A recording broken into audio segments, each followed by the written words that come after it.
Just like many of you, my whole entire life I've been living against the odds. More than ever in my life I am focused, serving hope to the hopeless, while living against the odds. I'm from the mud, the dirt of society, and that created this driving me to help the whole world that's living against the odds. I know some of you are struggling and probably pissed at God. I was too, but I realized nothing happened to me, it happened for me. Here to tell the story of everyone that's living against the odds. My parents did the best they could, but I felt like I wasn't loved in my childhood. Made bad decisions which paved the way, but I had to go through it to grow through it so I can serve the world today. Suffered anxiety and drug abuse. Mentally now right, a couple screws were loose and still are, but I learned how to handle it. Realized I'll never get rid of it, so I had to channel it for good. I'll always be an addict, but now I am addicted to all this hope I give to you. Yo, I'm living proof that if you change your mind, you can change your life. Rest in peace to the old me, cause he had to die. I am redeemed, sober, recovered, clean. I ain't give it up, just had to switch it up the way I fiend. Now I fiend for the opposite on a positive level. Two middle fingers up, looking at the devil. What's up? Against the odds. More than ever in my life I am focused, serving hope to the hopeless, while living against the odds. I'm from the mud, the dirt of society, and that created this driving me to help the whole world that's living against the odds. I know some of you are struggling and probably pissed at God. I was too, but I realized nothing happened to me, it happened for me. Here to tell the story of everyone that's living against the odds.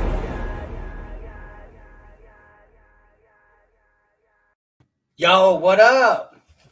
What's up, everybody? How's everybody doing? Happy New Year's Eve. For real. For real. We got 14 people on here already. Y'all showing some love today. I appreciate it. How's everybody doing today? It's New Year's Eve. I have a special guest behind the stage. We're going to hear somebody else speak for once, right? We're going to hear somebody else's hope.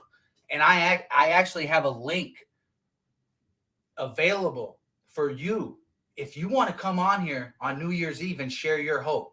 If you want to come on and get on the chat, get on this live, share your hope, your story, you're welcome to do that. I am going to put the link in the comments. You guys just let me know if you have a problem. You got to follow the directions to get back here. I can only bring 10 people on at a time. Let's see what happens, right? I got the link out. We'll see. I'm going to pull our guest up now because our guest is a good friend of mine. She's a leader in the Against the Odds community, and she's here to just chill with us on New Year's Eve and spread hope. Welcome, Chrissy, everybody. What's up, Chrissy? Can you hear us or me? What's up? Happy New Year's. Happy New Year. I can hear you. Yes, I Can you hear me or not? How are you? Happy New Year. I'm good. Yep, I can hear you good. Okay, good. Can you hear That's me? what's up. I can hear you. Everybody else, I'm pretty sure they can hear you too. What's up, everybody? I'm looking at the comments right now. We got good. We're going to Happy New Year to Susanna. Happy New Year to Peggy. Jason, my boy, what up, brother? Happy New Year. Yeah. This is Susanna again. We got, I don't want to mispronounce that name. Maybe you can pronounce that name for me. Is it Christine or Kristen? Christine. Okay. Christine. Right. All right. What's up? Happy New Year to you. Happy New Year to Tanya. What up, Tanya? Happy New Year to William. What's up, brother? Oh, yeah, we got the link out there. I was just running through there. Happy New Year to Aaron. I just want to get everybody up here, man. Because, hey, this is important. Yeah, these are all people that are on here all the time. These are our supporters. Who knows? They might click the link and pop on in the studio. If I see somebody come up, we will pull them up. That's for sure. But, man, what a blessing to be able to come on to a live together with someone else in recovery on New Year's Eve to spread hope to the hopeless, right? To be able to spread our light in a dark world. I did share this You guys, if you're watching, please do me a favor, share this live on your page. I shared it in so many recovery groups. We'll leave the recovery groups out of this. Share this on your page for me. I just dumped it in a bunch of recovery groups, and I'll still do so if I find them on my page that I haven't. So I appreciate you guys' shares.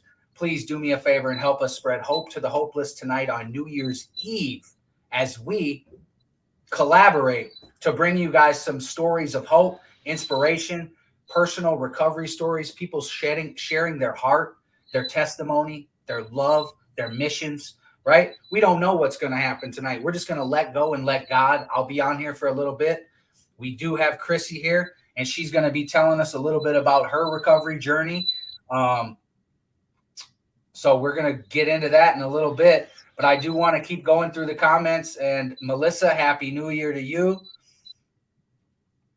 I'm just looking for some new ones. I haven't seen a lot of new ones. So Happy New Year to all of you guys. Hopefully I haven't missed your comment. Remember, we're on StreamYard and not Facebook, so sometimes we miss some things. StreamYard just isn't as fast as the Facebook platform. But we're still grateful, right? We're still grateful every day. Amen. Yeah, we're still grateful for everything and everything that's going on in our lives. Man, 2021. Bye-bye. See you later. Went quick, didn't it? Over. Went quick, didn't it? Mm-hmm. Oh, yeah. It went real quick. Just like anything in life. When we look back, it goes quick. That's why it's so important. That's why it's so important to grab hold of your life. Because when you look back, you don't want to say, hey, man, I had that opportunity to change back then, and I didn't. Look at all these years that I wasted. Today's a day we can change today. You don't have to wait till tomorrow. You don't have to wait till January 1st to start that New Year's resolution. You can change today, for real. Right? Amen. Well, Chrissy, tell us a little bit about yourself. Do you have a recovery date? And, you just want to get into telling us a little bit about your story. Just a short version. Just a short version, and we'll talk back and forth and have a good time.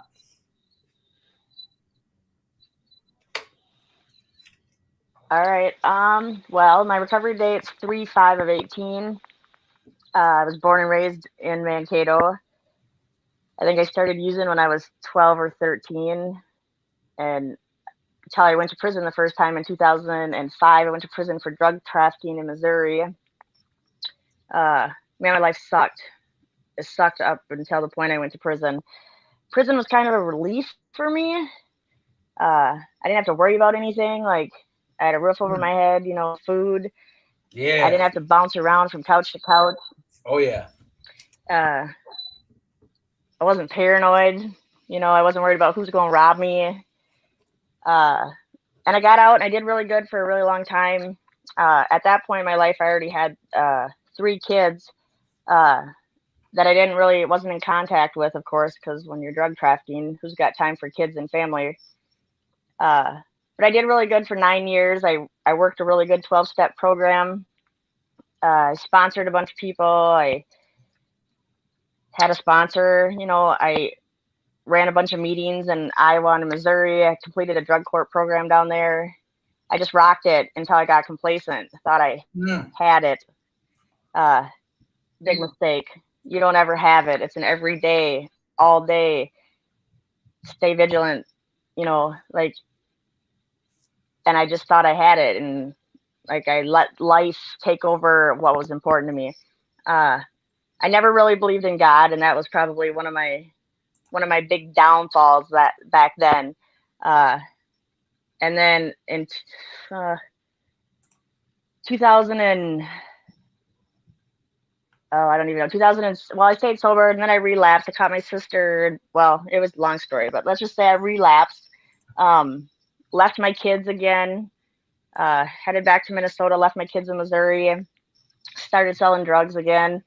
I hated my life. I hated who I was. I didn't have any friends, and I knew that, and my parents were addicts, and everybody I knew was using. and I took another drug charge. I got another drug charge in 2016. Found myself back in jail, back in drug court. And then this time when I got sober in 2018, like everything changed for me. I didn't really know like what spirituality was. I didn't believe in God, and my mom for a long time was like, you have to believe in God, you have to believe in God. And I was like, there is no God. Like my life sucks. My life has always sucked. I got a sponsor, and even I started to believe in God. I started to go to church, and I started praying hard. And then good things just started happening in my life. And I was like, all these people sitting around telling me that there is a power greater than me can't be wrong, right? Look at how good their lives are. They're happy. You know, they're not stuck in addiction. They're not shoving needles in their arms. They're not doing none of that stuff. Like they're happy. They're genuinely smiling. But it was crazy because like after I relapsed, after I was sober for 9 years, I forgot about all that good stuff that happens to you when you're sober. You know, like the real friends, the people that call you to check on you. You know, because when I'm in addiction, like I just want somebody to care about me. I want somebody to love me.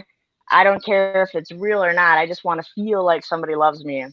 It was really hard to learn to love myself again after, like, I had to forgive myself. And realistically, like, I hear people talk about spiritual awakenings all the time, and I didn't understand it ever. And I would say probably even being sober 3 years, like I didn't know what a spiritual awakening was until probably the last month. Everything made me cry. Like all I want to do is like read the Bible and go to church, and it's really weird for me because this is like a whole different kind of recovery than my first time I got sober. And I don't know, life's good, man. God is good, life is good, and like it's possible. Like I'm so blessed today. I still, you know, I don't have a lot of blood family, because they're all in active addiction. So I'm not in contact with them, but like I reach out to people in recovery. I have a really good recovery group. I have a really good network. It's just, I don't know, life is so much better. I just know I don't ever want to be back there again with nothing. That's right. That's right. Life's good today. Amen. I just went back to work. I got my license back this year after 10 years. Yeah, man. Congratulations. Yep. I know the feeling. Thank you. I really relate to the, I wanted to speak on the fact that you said prison was a relief for me. That's why when you hear me, I know you hear me talk a lot. So,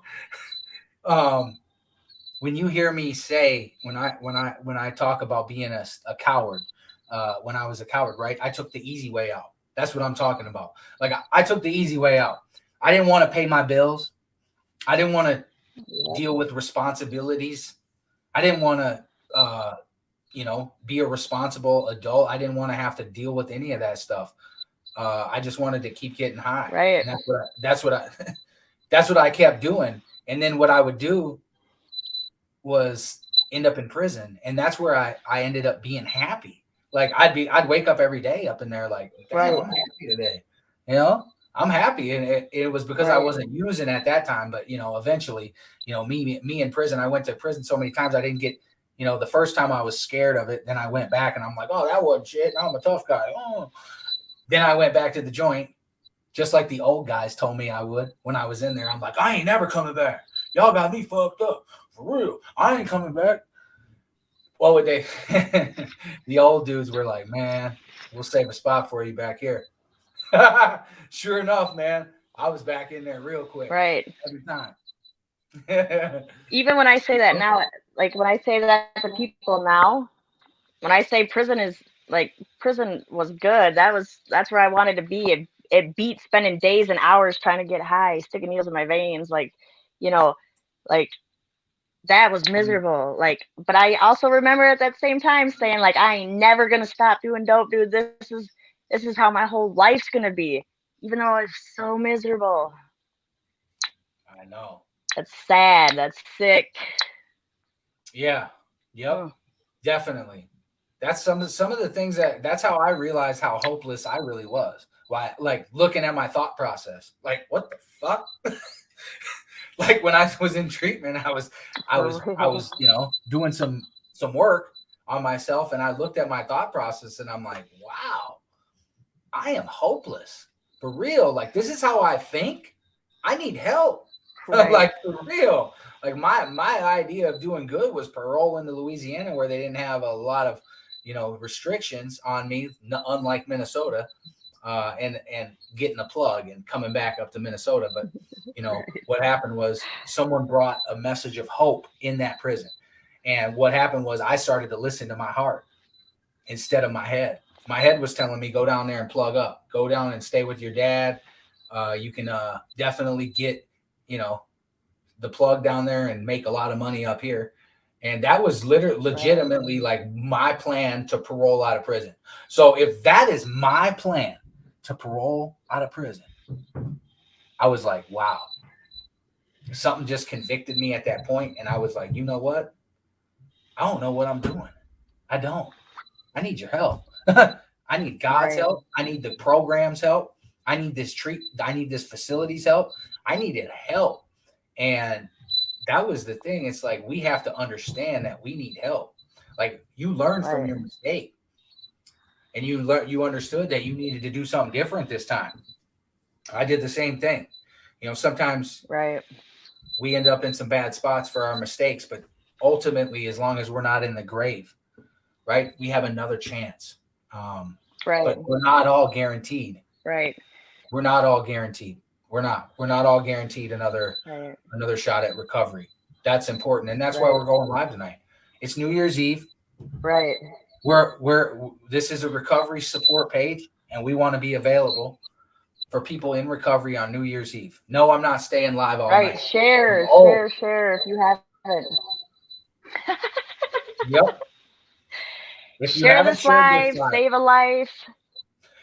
If you haven't shared this live, please share this live on your page. Don't worry about the recovery groups. I think I got it covered. Unless you're in one that I'm not in, go ahead and dump it in there. But I think I hit a couple of them just right when we launched this live. But it's all good. We're just chilling, having a good time talking about Chrissy's telling us her story. We are celebrating New Year's Eve, talking about recovery and spreading some hope and encouragement, because we know that people are out there tonight that aren't going to wake up tomorrow. And they're not going to make it. Nope. So to be of service, I would like to just be on this live, and Chrissy is being of service and wanted to come on the live and share her story on New Year's Eve just to give us some company. That way you guys aren't steadily looking at me all the time, every time, listening to me. I like to give you guys a little bit of a variety and bring other people on because their stories are important. I believe that my story is important, but I believe that our stories together really, really are important. Because when we combine our stories together, our personalities, the details, in general, we're all the same type of people. But the details of our story change. The details of our story aren't the same. So when Chrissy shares her story, she might relate with some people that when someone else tells their story, they don't relate with, or vice versa. It's a beautiful thing to be able to come together and be in one accord, right, for recovery, but have different details or different paths on how we got there. And that's the stuff that we gotta respect. Absolutely. Yeah. Everybody's walk is different, but we all are here for the same reason. Like, that's right. Like I love being like, I'm so adamant about staying in routine. Because I know if I let something throw me off that routine, I might drive somewhere I don't mean to drive. Like, and for me, it's like, You're live every day is what gets me going. And then that, like, I was really bummed out when I started my job this week because I'm like, man, I'm gonna miss the live every day because they said no phones on the floor. But then I found out if we got earbuds in and we're watching something, we can have our phones as long as we're not talking and talking and talking or text messaging. So I can throw it on and listen to it now in the morning. So I'm like, yes, Nice. so important to me. That's what's Yeah. up. And I don't even know that, right? Yep. I just go live. I just go live to go live.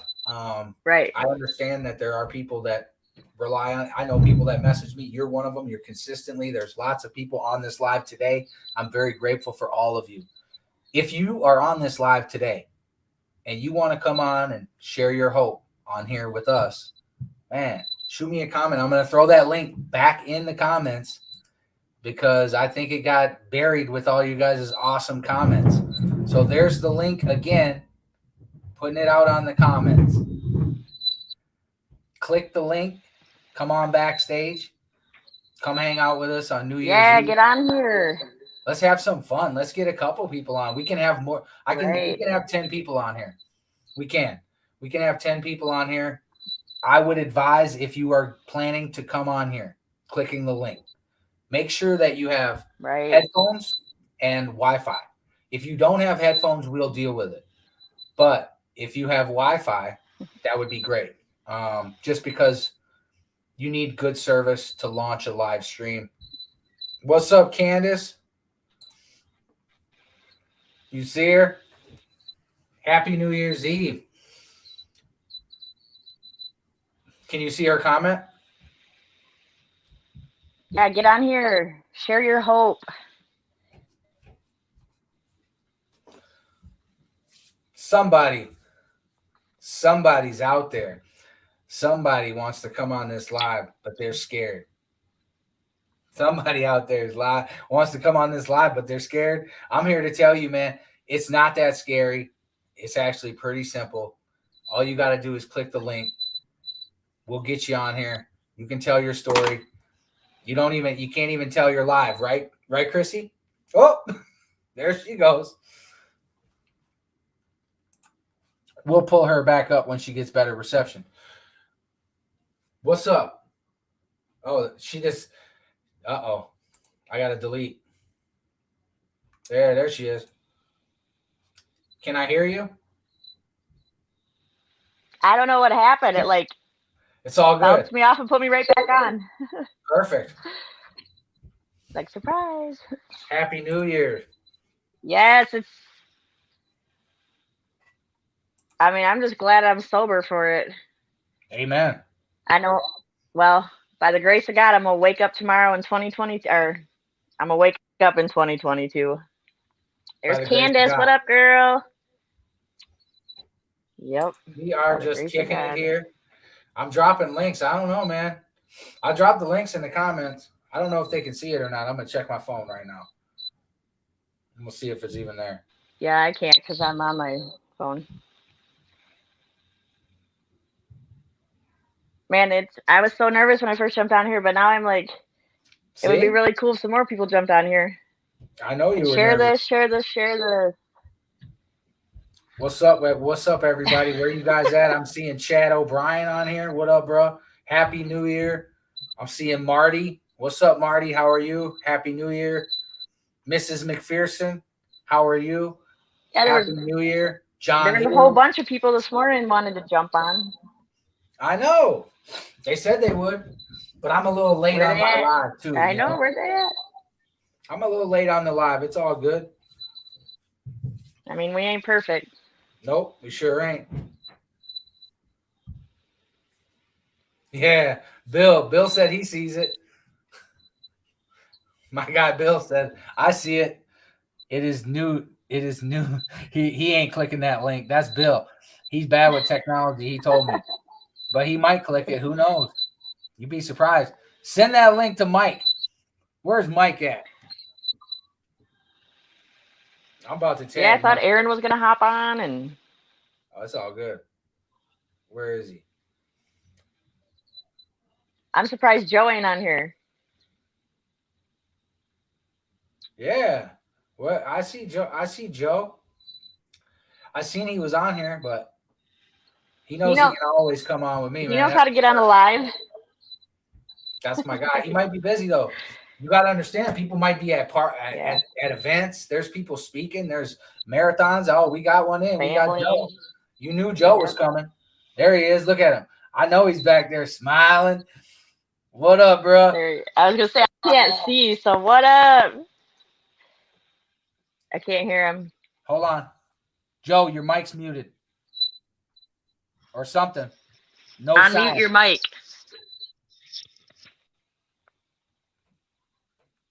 Yeah, I can't hear him, but I can hear you. You can hear me now. Yeah, he knows what there he's you- doing. Yep. He's better at this than What's me. up, Joe? I got too many buttons over here to press, man. I'm a guy, you know. I like pressing buttons. Happy New Year. That's good. I was asking where my boy Mike was. Look, he said Mike's at a speaker meeting in Cannon Falls. That's right. He's at a speaker. Get it in, meeting. bro. Yeah. That's right. Good for him. Yep. Good for him. What up, Joe? Just got back from went to a local meeting. Heard a couple awesome leads.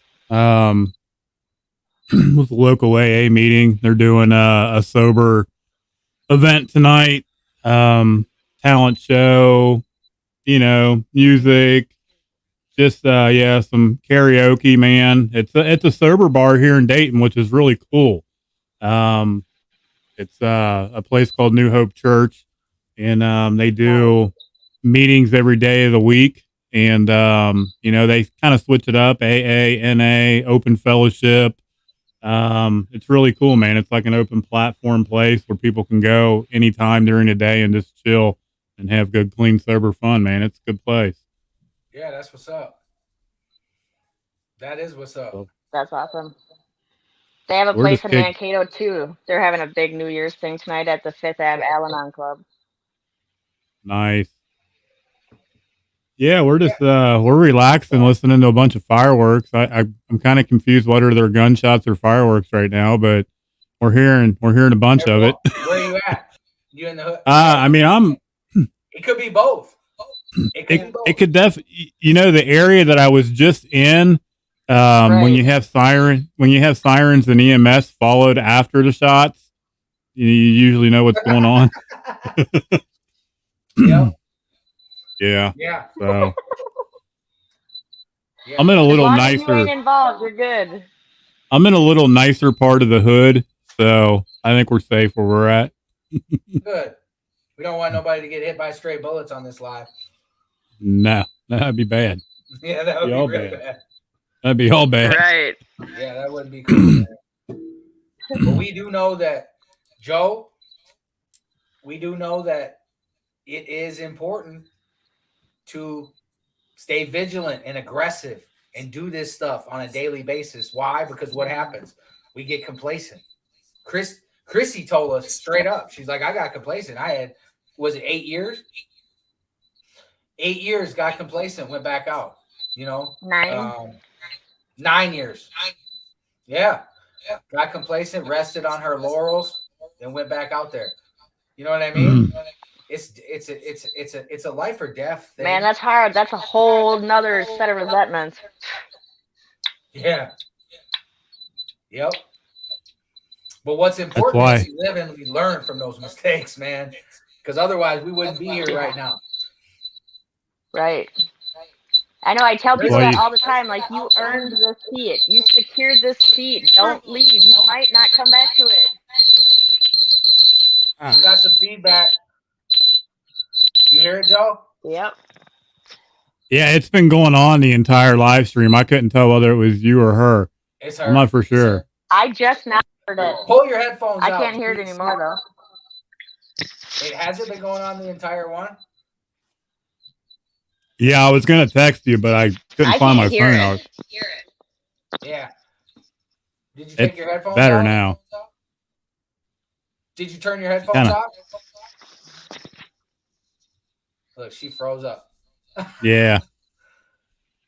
It sounded like it was feeding back through her earpiece. I couldn't tell. Yeah. Yeah. Take the headphones off. I can't hear it. Yeah, you're not going to hear it. We're going to hear it. So you'll have to take off, just disconnect the headphones and try like that. Otherwise, it's all good, man. We'll figure it out. It ain't no big deal. Can you hear me now? Right? Yep, and I don't hear a squeaking. Yeah, much better. Much better. My headphones might be going dead. Yeah, they're just, it's all good, man.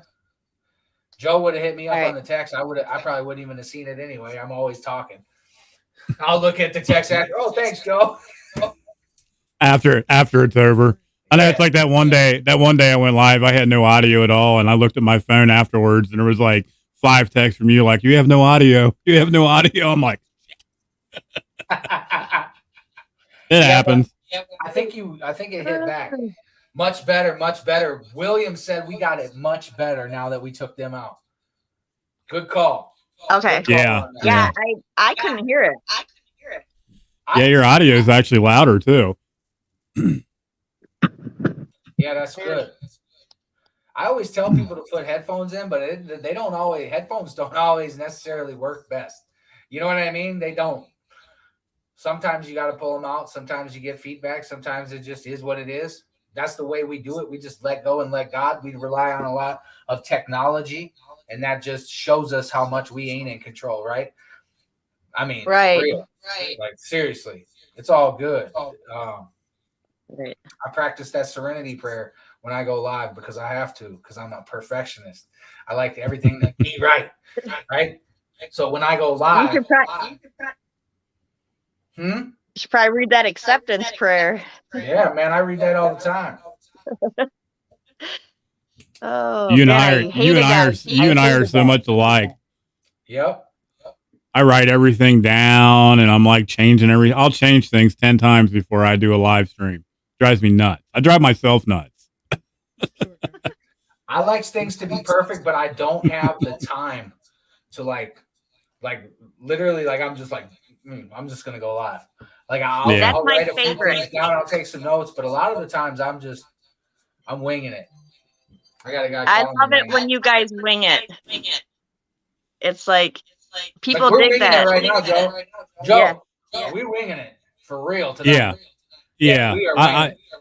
I kind of like the raw uncut myself too. I've found that when I share more genuine and more from the heart, especially when I just go live and just I'll pull up a reading or something and just go at it, man. And it just, I still have to write things down at times because apparently 20 years of drug abuse affects your memory. Go figure. So I mean, I still have to write things down, but I just like the raw uncut stuff. I mean, we're raw and uncut. Why not? Right. Yeah. Here we go. Totally agree. Got a comment. Good comment too.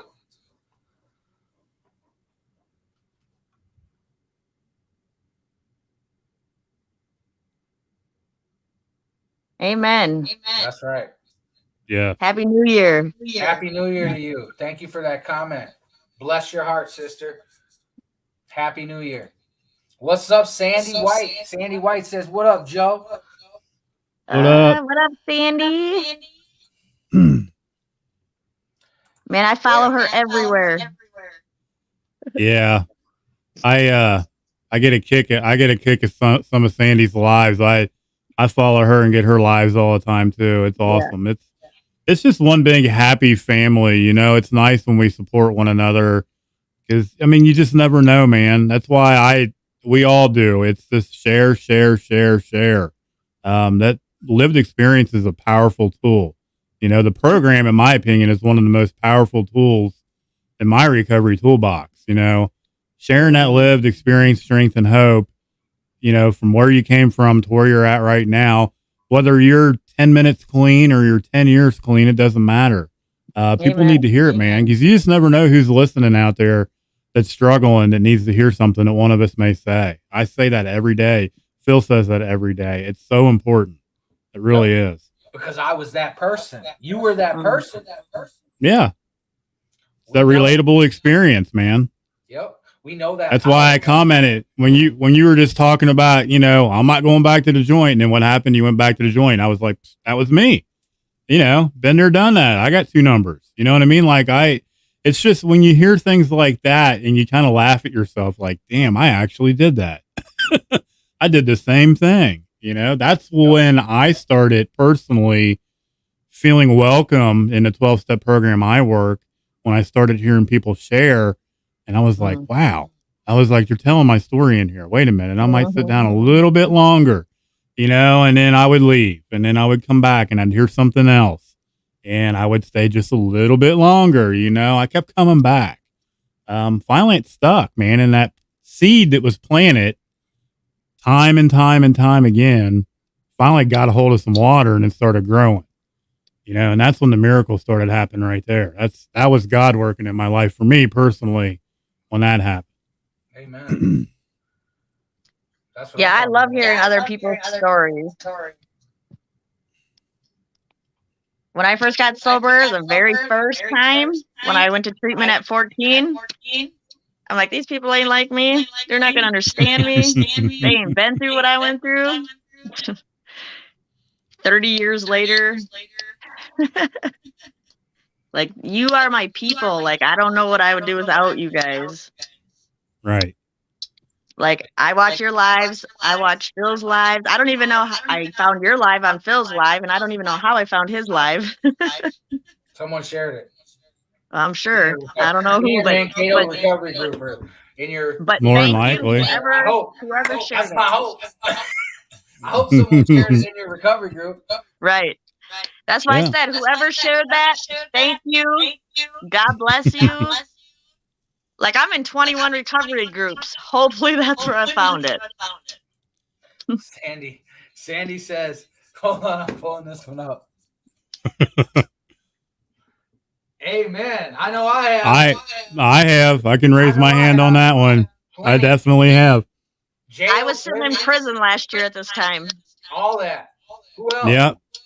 Drop them comments on the comments. Let us know. I have spent every single holiday I have been locked up at one point in my life. Me too. So, yeah. Consecutively.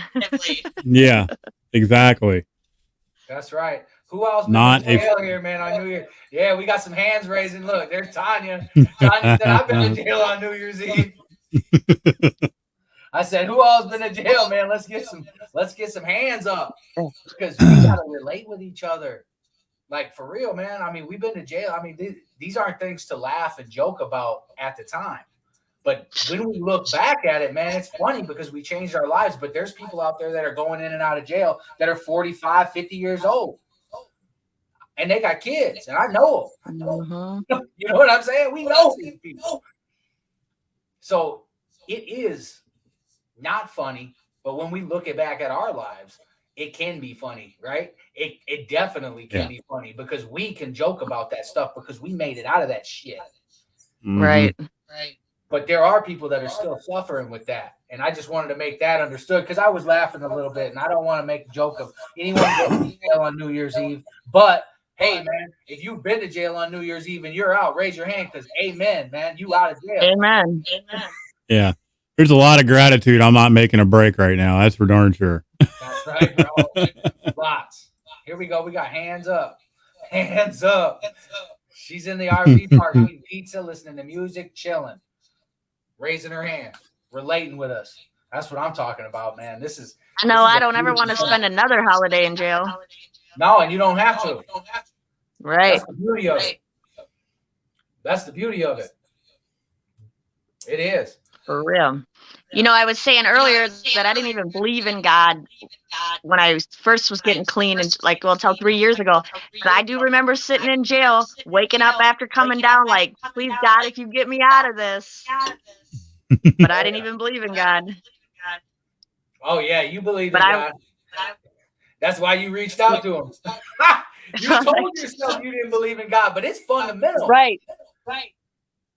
That's because I wasn't in my right mind. I didn't realize I was creating my own havoc. Mm-hmm. That's how, I was making me unhappy. I actually got out of a lot of stuff too, praying and stuff. Me too. My foxhole prayers actually worked a lot of the time. So it was, and then I would just dip, go back, do Right. the same thing, expect different results. So, I'd always, it'd be like, all right, God, I don't want to do meth anymore and steal cars.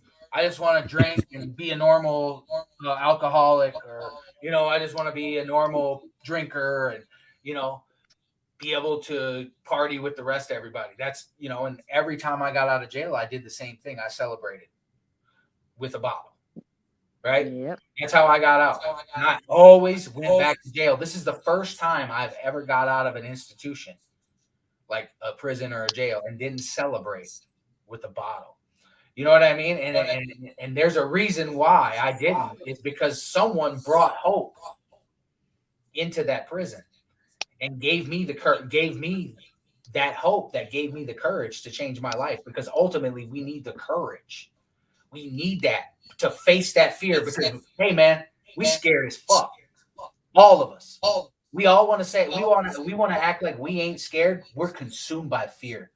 That's why that's why we put the shit in our body, because we're scared of life on life's terms. I love the steps because the steps only talk about addiction or that aspect one time. The rest is getting closer to God. The rest is learning how to live a life on life's terms, learning a new way. It's beautiful, man. I love it. I really do, because hey, everybody took on these principles. You can take on these principles even if you're not in recovery from substance abuse. You can take on these principles if you're just a regular old Joe. This will help. Joe. Yeah, Joe. Just your average Joe. That's right. It'll help you, though. It'll help even normal people to have a better attitude, man. When we have a new perception on life, when we look at it in a different lens, Joe, it's totally different. Yeah. You seen that post. I shared about it the other day when I posted those pictures of what you see every time I pull into work. I mean, that's that grim reminder, man, because I get reminded with that barbed wire every single day I go to work.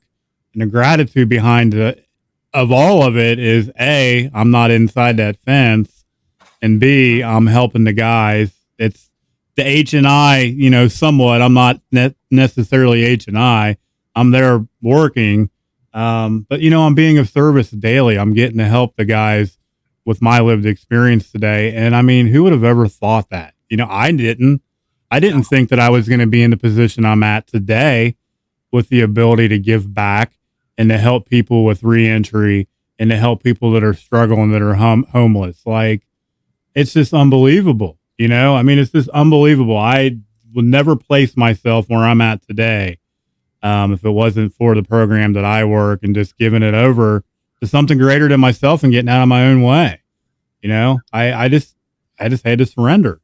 Once I got out of my own way and changed my thought process, my stinking thinking, and got into that attitude of gratitude daily, things started to change, man. That positive mindset for me is a huge one, because I was Nancy negative. And I'm sorry if there's anybody out there listening the name Nancy, but I was Nancy negative. I was horrible, absolutely horrible. End all be all, gloom and doom. I'm hard on myself. I beat myself up day in and day out. I struggle with mental health just like a lot of us do. And it was easy for me to either put my DOC back on it or go back into that vicious cycle of hell, which I call depression and anxiety and fear. And I'm a guy, so I've got a huge ego. And I didn't want to let anybody over my wall. I didn't have the ability to be honest with myself. So I couldn't be honest with no one else. And I didn't want to share and be honest with people. I was so used to lying and cheating and manipulating and stealing everything that I didn't know how to tell the truth. I had no clue, no idea. If I was telling the truth, I was like, what's wrong? Like there's something wrong. This doesn't make sense. It was easier for me to lie. Right. Because it was uncomfortable for you. Super. That's why you hear me say that consistently, bro. Get out of that comfort zone. Yeah. Because we do the right thing, man, and that shit's uncomfortable for guys and girls like us. Mm-hmm. Because we ain't never did it before. We're scared of it. Like I said, we're consumed by that fear. I made that, it is what it is, man. My whole life was consumed by that. I based everything off fear and self-centeredness. Straight up, fear and self-centeredness. And I tell myself all the time when I'm scared to do something that fear's a liar. Sure is. All the time. I just wish I would have listened to myself a long time ago. Right. Me too, but you know what? Then I wouldn't be where I am today. Sometimes you go through it to grow through it. Right. Sometimes we gotta go through it to grow through it. And that's the truth. It is. That is the truth. And sometimes at that moment in time, at that moment in time, you might not see the end of that tunnel. I know for myself, facing court cases and facing jail time and having dope in the car and all this other paranoid ass shit that I was always messing with, right? Man, that shit consumed my whole life. It was disgusting. In and out, in and out, in and out all the time. A lot of people told me I wouldn't change. Yeah, I heard that a lot too. Me too. He'll never get it. He'll never change. He'll never amount to anything. I mean, I'm sure a lot of us have heard that, and I'd prove them wrong, Like you said earlier, staying vigilant, you have to daily.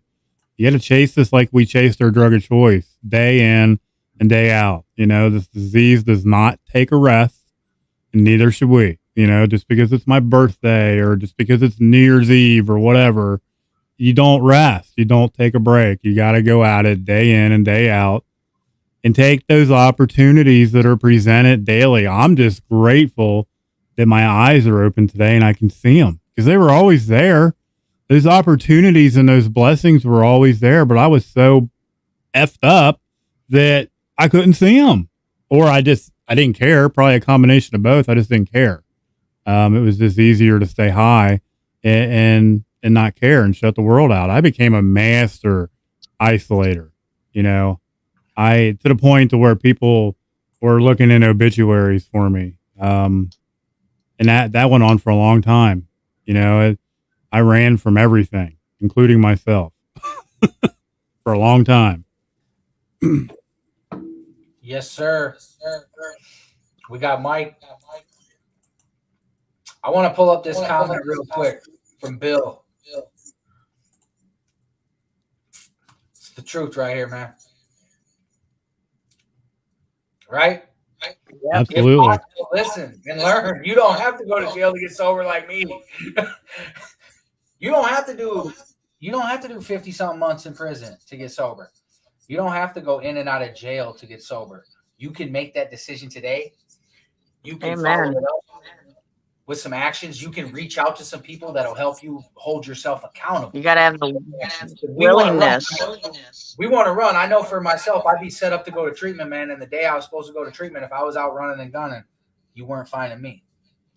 Nope. Because once I start, I can't stop. It's the truth. And I've known plenty of people that I've come in contact with that want to go to treatment. And then, you call me to go to treatment, I guarantee you I'm going to get you in treatment. I'm not kidding. You call me and you're in Minnesota and we can get you in treatment. If you give me some time, we will get you a bed. But what happens is they call me to get in treatment. I get them in treatment and they don't want to go because I'm going to get them in treatment, bro. I'm going to call Dave Johnson. Dave Johnson's going to tell me right where the beds are open in Minnesota. We have these resources. And if someone needs a ride, Dave Johnson has a ministry where he will have someone come pick them up and bring them to a spot they can change their life at. You know what I mean? This is Minnesota. This is where we're out of. I'm out of Minnesota. Joe's out of Ohio. We're connecting with people all over the place, but where we can put our feet on the ground here right now for myself is Minnesota. Same with Chrissy, but we are on a live here with my boy Joe from Dayton, Ohio.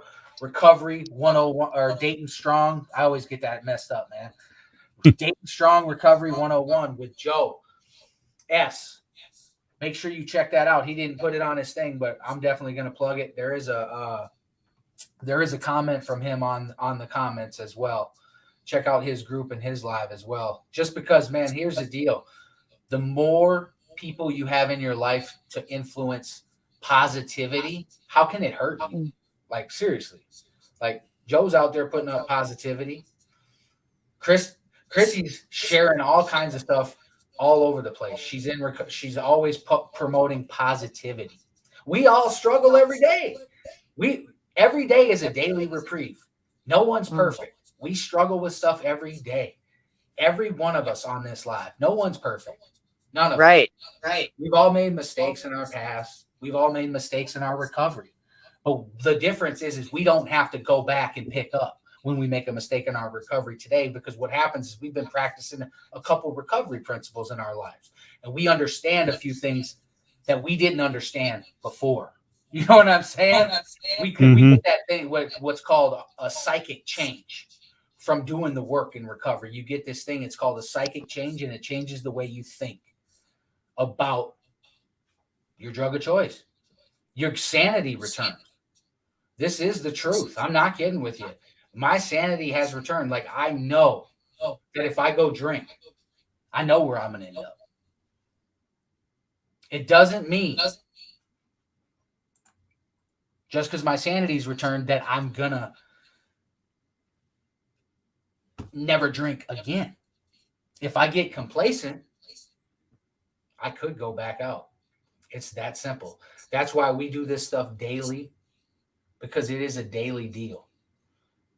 People that are struggling out there, reach out, man. We got a lot of people on here. We had a lot of people on here. Reach out if you're struggling. We do want to help you. Me, Joe, Chrissy, lots of people in the comments down below. They want to help you too.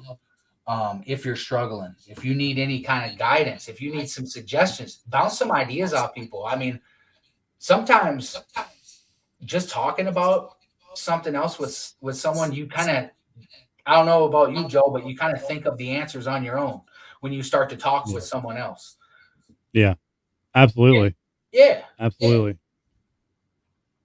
Chrissy must have lost her connection, so I pulled her off. She's still black on the screen back there. So it's all good. We appreciate Chrissy showing up, telling her story, hopping on tonight, New Year's Eve.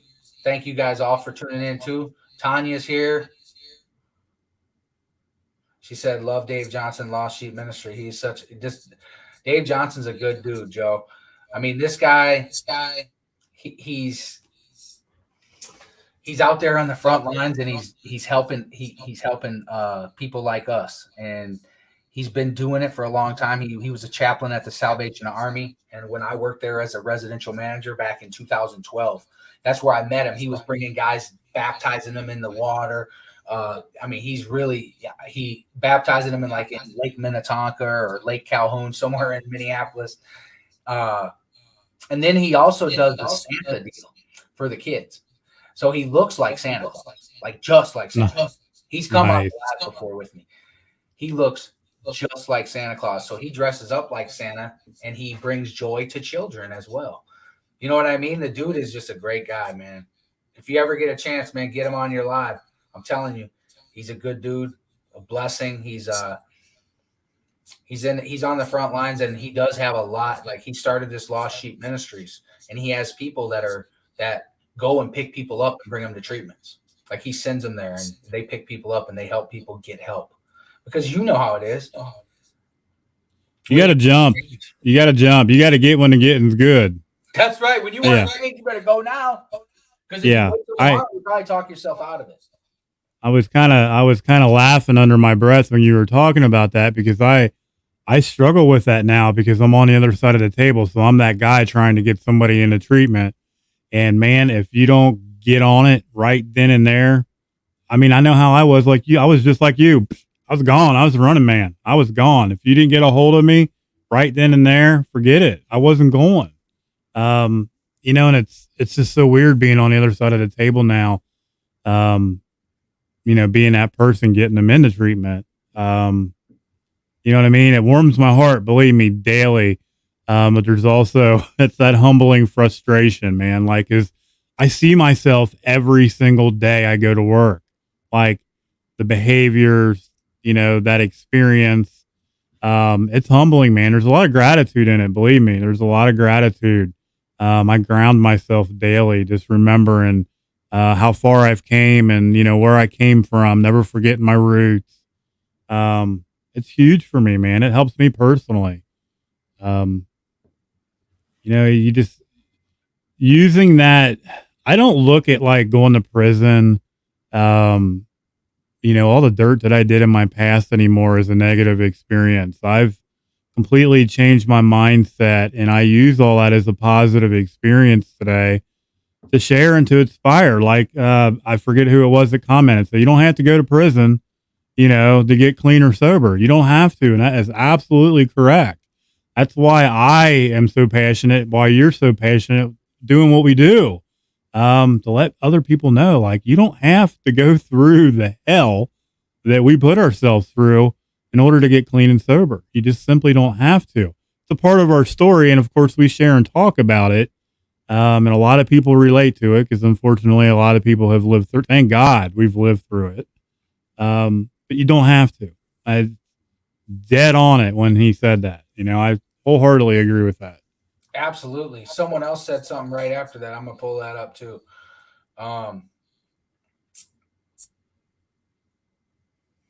Yeah.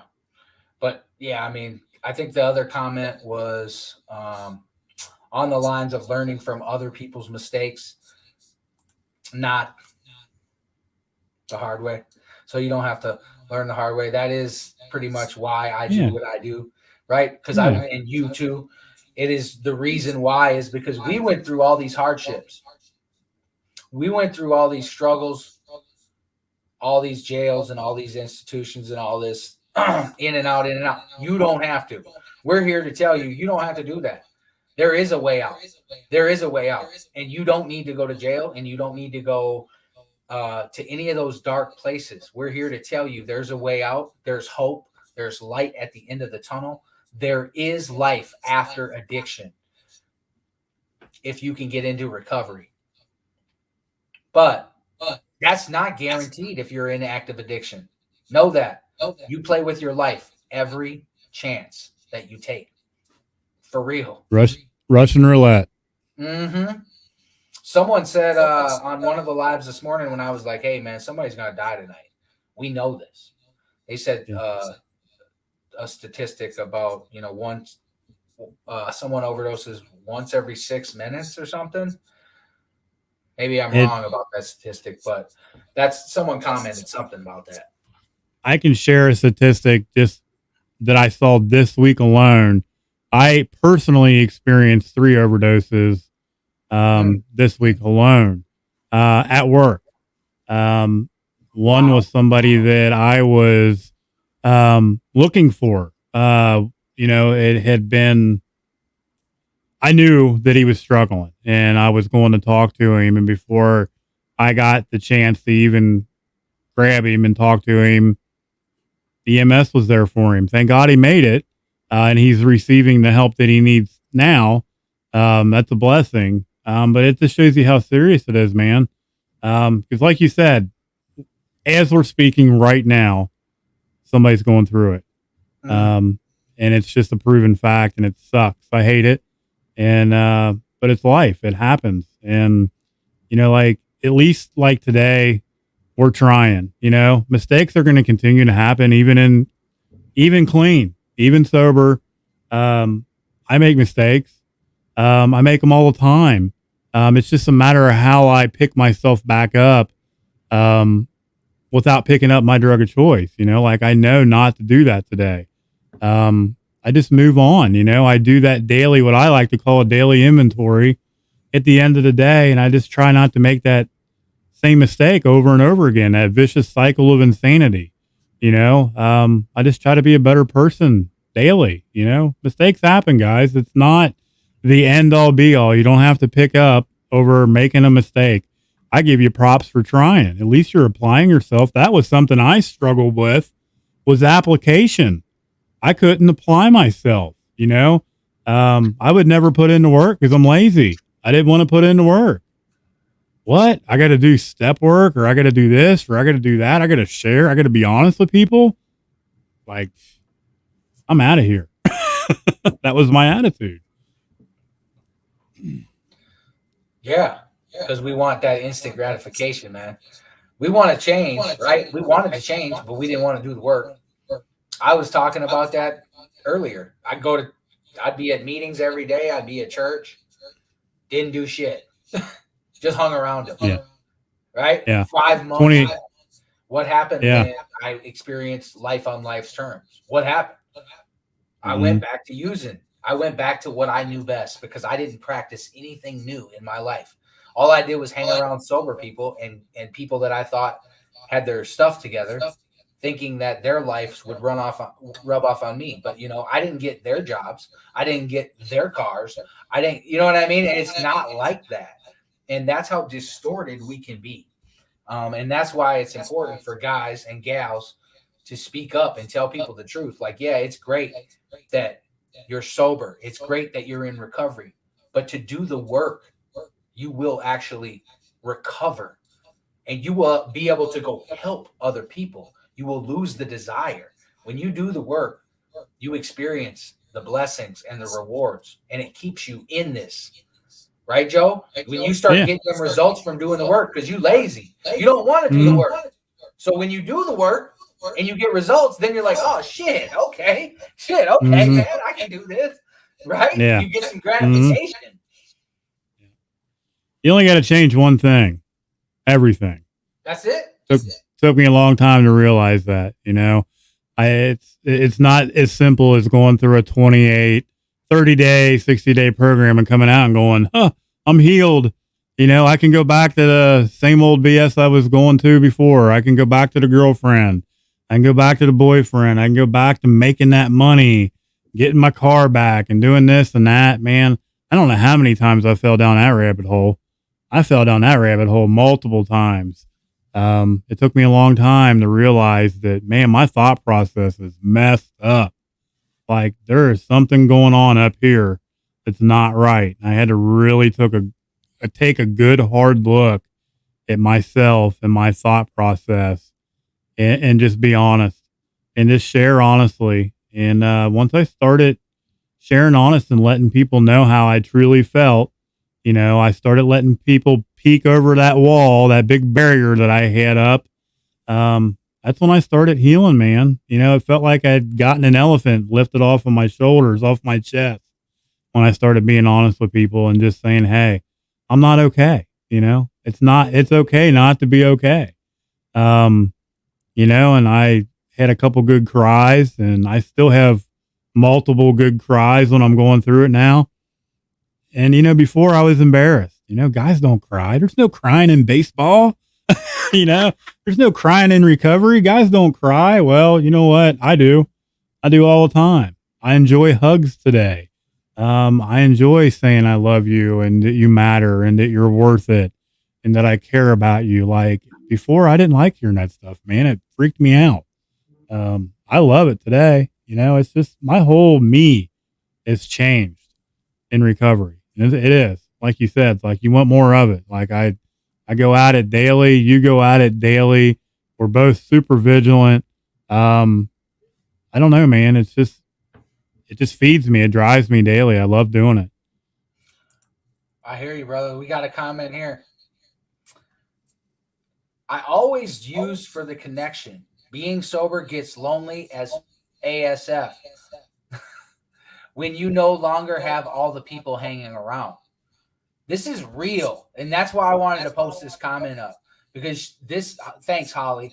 I appreciate that comment. That's a real comment, because that is a real thing. And it is a real issue that people go back to using because they don't have connections with friends anymore, because that's all they know. Right. That's why it's so important to connect with people in recovery and to build that network. So what I like to say is, see, I I was more into the meth and selling it. So I would get high and I would sell it. And that's a big reason why I do what I do today, because I know the influence that I had, and I know the pollution that drugs do when you sell them to the community. I know the ripple effect, and I'm not proud of this at all. And this is why the mission of Against the Odds is created, Hope to the Hopeless, because I feel that making a living amends and influencing hope and positivity in people's lives from all of that negative shit I used to do. But what would happen is I would get sober, and I wouldn't know anyone that was sober, and I didn't want to go to any of these events, right? I didn't know anything. But today we have social media, we have recovery platforms, we have recovery live streams. So really, we can really get connected. We can really get connected with people that are doing different things, not only on social media, but people are meeting up. They're using social media as a platform, and then they meet up, right? People in Dayton, people in Minnesota, they meet up and they connect at these meetings, at these gatherings. But social media, this can be something that you can get some connection from. And yes, it can be lonely, right, Joe? It can be lonely in recovery right away. We have to learn how to love ourselves. We do. I'm still working on that. Yeah. I mean, I struggle. I'm my own worst critic. I beat myself up. I'm hard on myself. I struggle with depression, anxiety. You know, I had become a master isolator. You know, when I didn't have my using acquaintance, people around me that I was using with, I would isolate. That got really comfortable. It got too comfortable, you know? It's scary, and it is real. I appreciate the comment too, because it's super true. And I mean, even in recovery, I still struggle, you know, I still go through it. I just find that I can I have the ability to get into the solution a lot quicker today. Because I just share and I talk about it.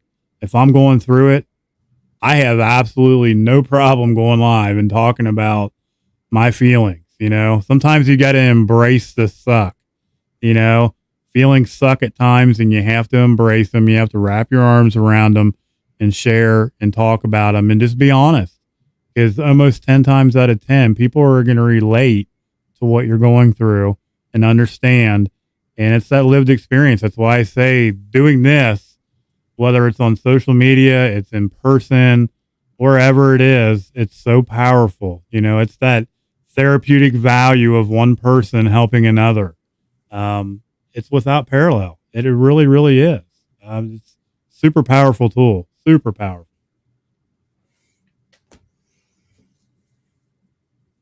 Definitely. I was just smiling because a buddy of mine reached out to me, and I was like, "Hey, come on this live," and he hit me up. He's like, I can't. He's freaking out because I sent him the link. He's like, "I can't right now, bro. I can't." I'm like, "Okay, bro. Okay, it's all good. Love you, man. I still love you. I know you're watching, Richie. It's all good, bro." That was me, man. I gave you a shot when I first did this.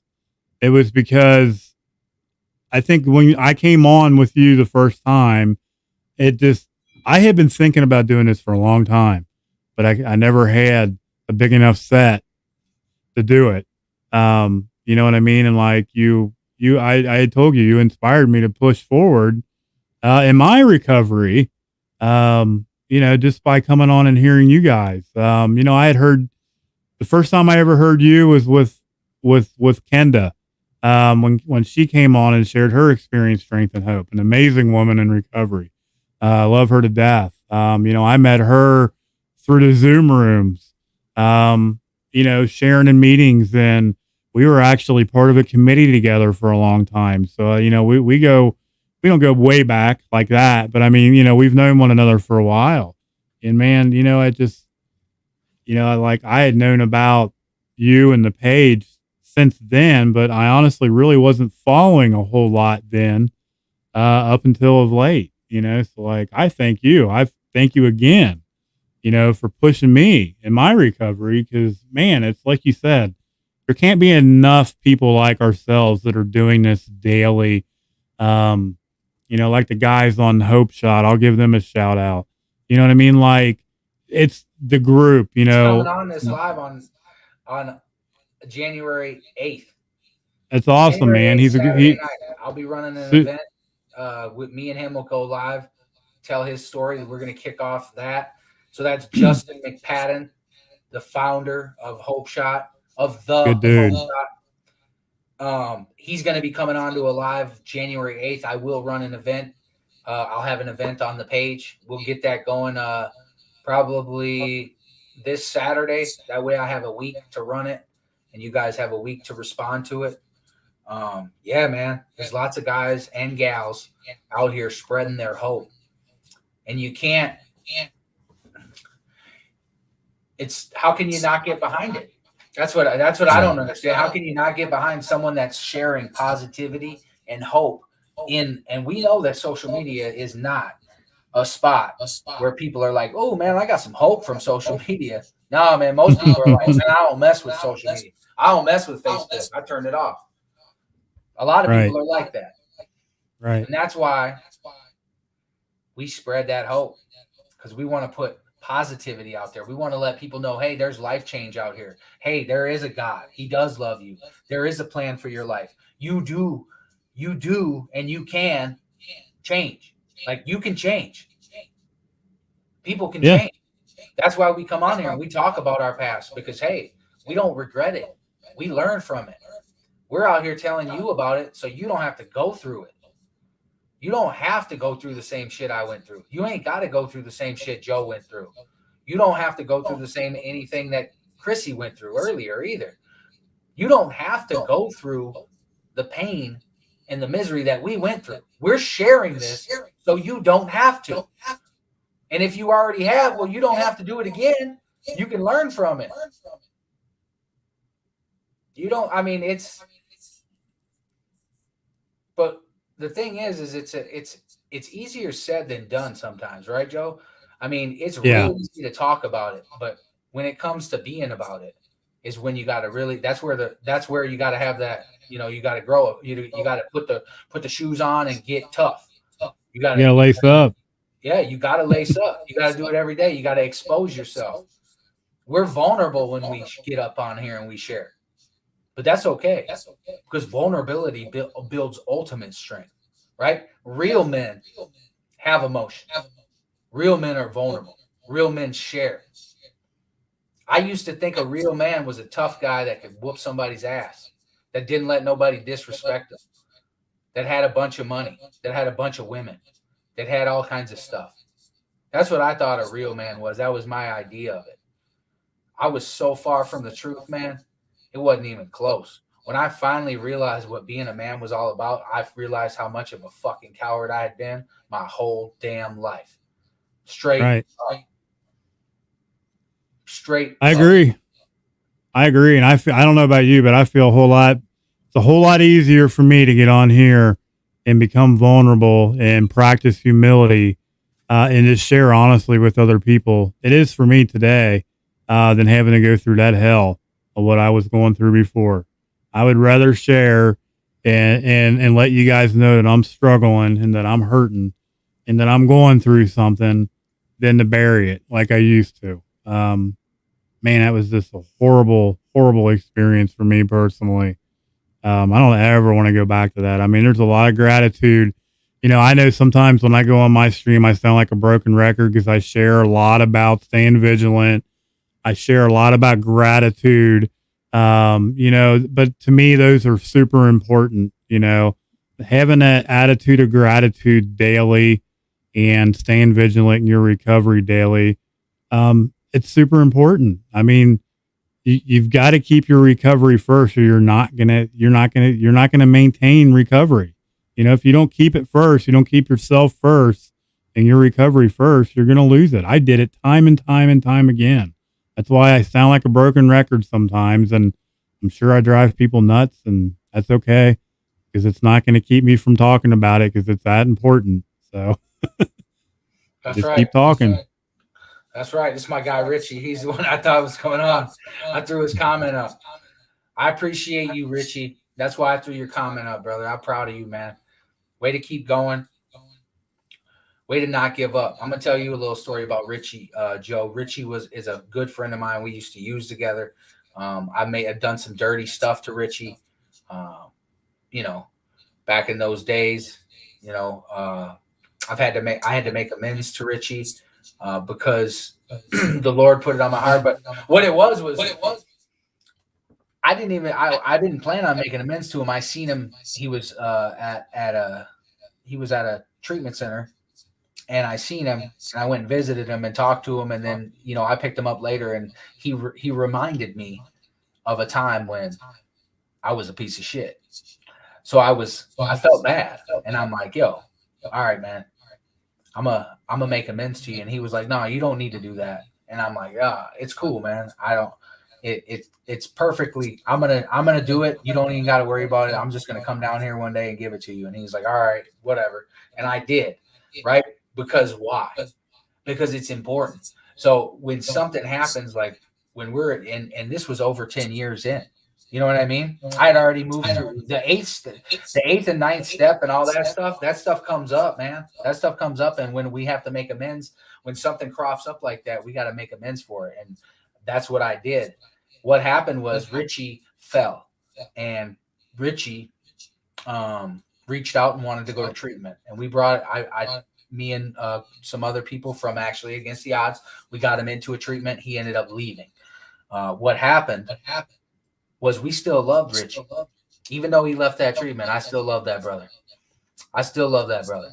He left that treatment. Yeah, it pissed me off. Of course it did. I hate to see it. You know what I mean? But the thing is we planted a seed of hope in Richie. Not only me, but this page, the members of this page, the group, my wife, my family. We planted that seed of hope. Richie didn't make it when we brought him to treatment from here. But what happened was he remembered that there was hope, and he knew that he was messing up. And he got back into a treatment center, and he went live with me a few weeks back, and we celebrated his 9 months of sobriety. He's on his way to become a peer recovery specialist coach, just like you. He just got trained. He's about to be certified. He's going to be doing some work for a ministry down there that that's dear to my heart. And, it's just, I just wanted to share that little bit about Richie to let people know that, we don't always make it on the first rip. You know what I mean? And if you didn't make it on the first rip, it's okay. If you're on your third rip right now and you're still using, it's still okay. You got a chance. You can stop. It took me 8. Yeah. 8 tries, 20 years and 8 tries. I finally got it. And thank God I made it. You know what I mean? And it was all because someone like yourself, what you were talking about, that kept planting that seed, practicing step 12 and giving back what's been so freely given to them. And just sharing. That's why I stress it all the time. It's so important to do, because I know I don't know when someone's going to get it. We don't know when somebody's, we all recover at different rates, different speeds. Some get it quicker than others. I was one of those people, like I said, 20 years in 8 treatment centers, institutions, couple overdoses. I mean, I could go on and on and on about my story. I went through a lot, but thank God that someone kept planting that seed. And like I said earlier, it started to grow finally. Thank God, thank God that he made it, and that he's back in recovery again and doing this thing. That's what it's all about. That's why I do what I do. That's why you do what you do. That's why a lot of us do what we do. It's a beautiful thing, man. That's that positivity you talk about all the time. It's those experiences right there, to never give up, and to remain positive and keep pushing forward. And if you stumble, pick yourself back up, keep trying. Don't give up. There's no reason for it. Just keep pushing forward. That's right. I got a long comment here. I want to put it up.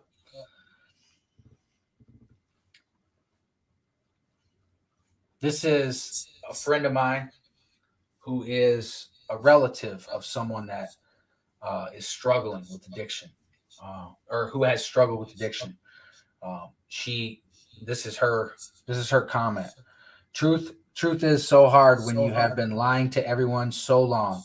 From my perspective, on the other side of the spectrum, you want to believe they are telling the truth, but you know in your heart they are not. Watching someone you love fall prey to addiction, it's just as hard on the entire family. Such a fine line between codependence and helping, with resources such as all of you that found your way. My hope is when they walk out the door is not that they don't get high, because that is out of. Maybe I miss something, or it got cut off.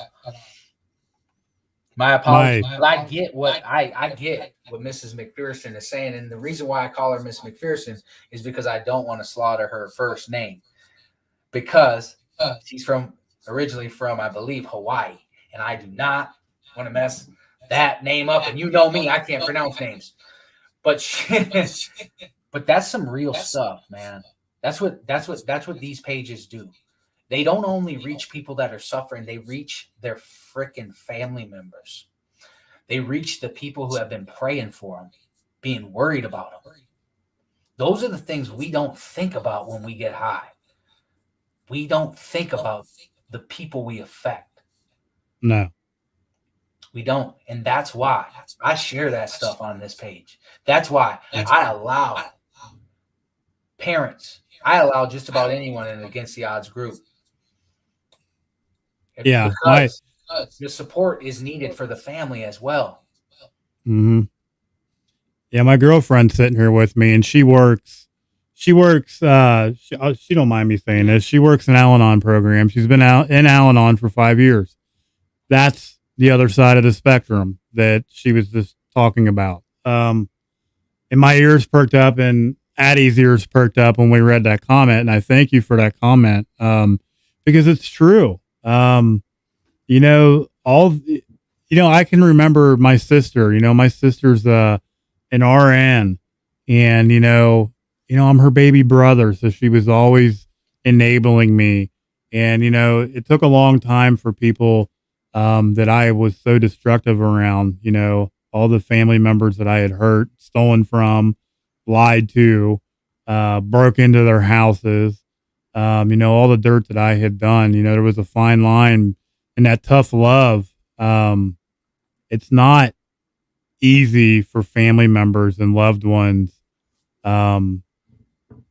with people like ourselves, that other side of the spectrum. That's why I love going to Al-Anon meetings, man. I go to them all the time now, a lot of online Zoom Al-Anon meetings, because I like hearing the other side of that spectrum and that related, experience of, hearing, like what you just said, you don't realize how much damage you're doing, and how much damage that we've done and how we've affected our family and our loved ones and the people that love and care about us. I didn't realize how serious it was until I got clean and I started going to these meetings and really hearing them share. And I was like, oh my God, like whole different outlook on perspective, outlook, everything. Unbelievable. Like that's helped me personally in my recovery. Just sitting back and listening. I mean, unreal. Mine too. Man. I've been blessed, man. I've been blessed that this has been, even before the page, I've had people, family, people of family members that know me, and they know, they reach out to me, and I've been blessed enough to be able to talk to a lot of people's parents and loved ones, trying to help their, either their kids or their loved ones try to get some help, or, it's the parents and the family members. They need hope too. Yeah. They need hope too. They don't see the hope. So when they see us change our lives on here, they're like, okay, you know what? There's hope for my daughter. There's hope Right. for my son. There's Right. hope out there for somebody, because Yep. we are representing the hope that God I gave. agree. You know I what I'm agree. saying? I mean, it's a beautiful Yeah. thing. I mean, we share our stories ultimately to show what God did in our lives, because we know that we are powerless, and that God came in and did for us what we couldn't do for ourselves. Right. Gave us Yep. that courage to start whatever, or to reach out to a sponsor, to share your emotions, man. That shit takes real courage, more courage than it does for me to punch somebody in the face. I'm gonna be Yeah. honest with you. For guys and girls like us, it's real easy for us to punch somebody in the face, slap someone, abuse someone. It takes a lot more courage to love somebody. Try that once. That's what separates the men from the boys. That's what separates. I don't know how women say it. I always say that. That's what separates the ladies from the girls. Just don't sound right. Yeah. Don't have quite the impact. No, it doesn't. But Yeah, there's a lot of ego. You just got to let go of that ego, and humility. I mean, it's that sense of pride, and I don't know about you, man, but I was brought up, not to show those weaknesses, not to be vulnerable, especially when you're locked up. You don't do that when you're locked up. You got to be tough. You got to keep your guard up at all times. So that's a mindset within itself that I struggled with, and I know many of us struggled with coming out of incarceration, getting out of that mindset and letting that go. And that took me a long time, man. And that whole, what we were talking about with the Al-Anon thing, I know it's so hard for family members to see their children suffering and going through the struggles. I had to hear my sister, she would be honest with me just recently about, she goes, do you think I actually didn't want to help you when you were calling me at 3:00 in the morning because you were homeless on the streets in Cincinnati and it was 10 degrees out, and I was calling her crying because I didn't have anywhere to stay and I was walking around in a pair of shorts and flip flops, and it was snowing. She goes, you don't think I wanted to, reach out and scoop you up and help you? But it just came to a certain point where I had burned all my bridges, had gone back and threw a grenade on them again to make sure I blew them up. I just kept digging. There's just a fine line where the family members have to stop the enabling, and love from a distance and protect themselves. But like you said, they've got feelings too, and they need somewhere to go. Like this is not easy. Yeah. Yeah. They've got their own disease within itself that they have to fight, and that disease is us. We're their qualifiers is how they put it. And the codependency issues that they have with us, because my family always wanted to help me, but it just got to a point where they couldn't. They had to stop. They had to stop enabling me and pray to God that I got it, and that I didn't kill myself figuring it out. Yeah. Yeah, it's kind of like we are their drug of choice is what Addie's sitting here telling me, and that's so true. We really are when you look at it from that side of the street. Yeah, because it's a cycle. Yeah. Very vicious one. Uh-huh. Brother, I need to jump off here, man. It's 10 after 11 here. It's almost ball dropping time. It's almost ball dropping time here. I'm going to spend some time with my mini me next to me here and enjoy it. I appreciate you letting me hop on. Guys, have fun, man. I'm gonna I appreciate be closing this live too. I'm tired, but I'll let you go, and then I'll close it out. But I appreciate you stopping by, brother. You really lit it up. I always appreciate it. Thank you for being of service and coming on. This is kind of like an impromptu thing. I just decided to do it today. I figured it was a good idea. I'm glad we did it. And I appreciate you, and I appreciate what you're doing. Thank you. Thanks, guys. Thanks for having me on. Happy New Year's, everybody. I love you guys. Catch you later. All right, brother. Peace. See you. All right, y'all. New Year's Eve. Happy New Year's Eve. We definitely had a great live tonight. We had some people come on sharing their experience, strength, and hope. We got some good conversation. We got some good comments below. We had some real meaningful comments and some real meaningful conversation tonight. I appreciate you guys that tuned in. I appreciate you for sharing this live. I appreciate you for commenting on this live. I appreciate you for supporting this page.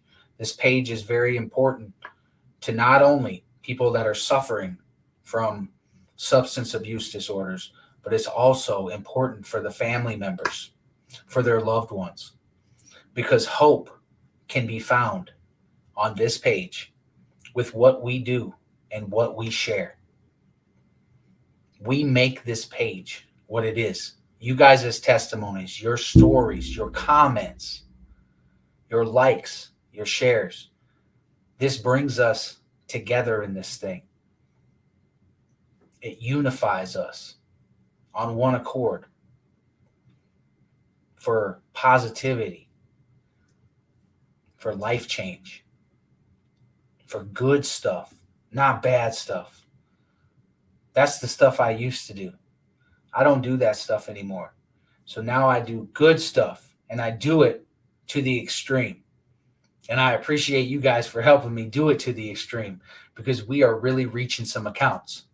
We have reached almost 300K. I'm assuming that tomorrow morning when I wake up, we will have reached over 300,000 accounts on this page. I know that someone is getting some hope from this page. I know this. We are reaching accounts. There are people out there that are watching this, that are reaching out to me, reaching out to people on this page, telling their story of how this page gave them some inspiration, gave them some hope. So if you haven't, please share this page please share this live on your page. Help us to generate hope to hopeless people out there. We know that no one is hopeless, but I know at one point in my time, one point in my journey, I felt hopeless, and I felt that I had no way out. I know that there's people out there that feel like that. Reach out today if you're feeling like that. Reach out if you know someone that's feeling like that. Let's talk to them. Let's try to get some hope in their lives. Let's try to get some encouragement. Because ultimately, God loves us. He wants us to succeed. He has a plan for us all. But sometimes it's really hard to see that plan when all of the chaos and the destruction and the misery from addiction crowd our lives. It's hard to see it. That's why we share this hope. That's why we went live on New Year's Eve. That's why we went live on New Year's Eve in the AM and New Year's Eve in the PM. And guess what? We're going to be going live on New Year's Day in the morning. I'm going to let you guys go because I'll be talking to you real soon tomorrow morning. We will go live. I'll probably make it around 9 a.m. We'll do our daily live tomorrow around 8:30, 9-ish.